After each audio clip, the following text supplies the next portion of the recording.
Où en est l'épidémie selon vous? Est-ce qu'aujourd'hui vous pouvez faire un parallèle avec ce qui se passe, avec ce qui s'est passé par exemple au printemps? Alors, je vous ai fait un petit graphique qui vous montre le nombre de cas de gens qui arrivent chaque jour en réanimation du 17 mars à hier. Hier, c'était le 20 septembre. Il y a beaucoup de zigzags à cause des samedis et des dimanches. Donc, chaque chiffre est remplacé par la moyenne sur les 7 derniers jours.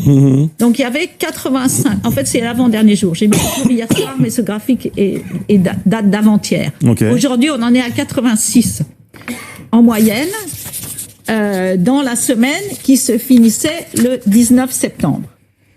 Et là, j'ai mis exactement les mêmes données.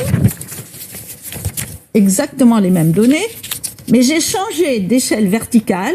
Au lieu de prendre une échelle verticale qui va de 0, 400, 800, j'ai pris une échelle verticale qui s'appelle logarithmique. Ça va vous rappeler des mauvais souvenirs d'école.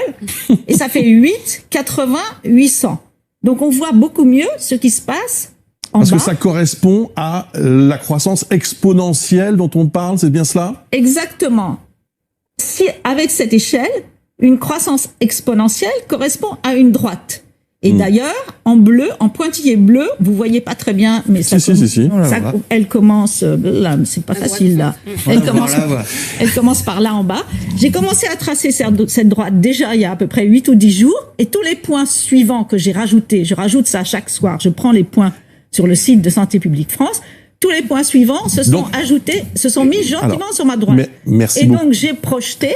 Quand même, il faut continuer. On a bien vu. Mais moi, j'ai une question à vous poser. Oui. Donc, selon vous, si dans il n'y a pas de mesures particulières nouvelles prises, même s'il y avait des mesures particulières prises aujourd'hui, ce qui voudrait dire changer drastiquement de politique, de toute façon, les gens qui sont arrivés en réanimation hier, c'est des gens qui ont été contaminés il y a 3-4 semaines. Et comme les contaminations ont continué à augmenter entre il y a 4 semaines et aujourd'hui, de toute façon, il y a au moins 4 semaines de cette augmentation que j'ai prévue qui est quasiment garantie. Donc c'est certain que dans 4 semaines, on en sera comme à la mi-mars. Et donc, et comme de toute façon, tout ce qu'on prend sont des mesurettes. Plus de masques, faites plus attention, etc. Ce sont des mesurettes. On ne s'attaque pas vraiment au problème c'est une maladie contagieuse.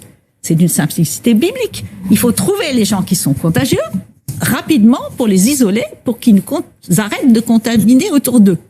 C'est pas du tout ce qu'on fait. Les cas qu'on trouve, on part de quelqu'un de symptomatique. La moitié de la circulation du virus vient de gens qui sont asymptomatiques. Donc le virus continue à circuler.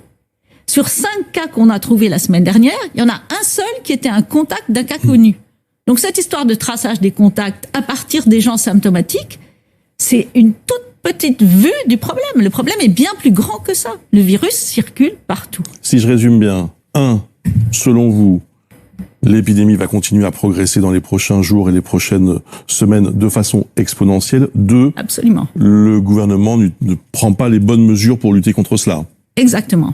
Il faut tester massivement la population. Donc mais c'est ce qu'on fait déjà. On est à plus d'1 million. Non. 1 million, tel que c'est fait, c'est jeter l'argent par les fenêtres. On teste n'importe qui. Il n'y a pas de priorité.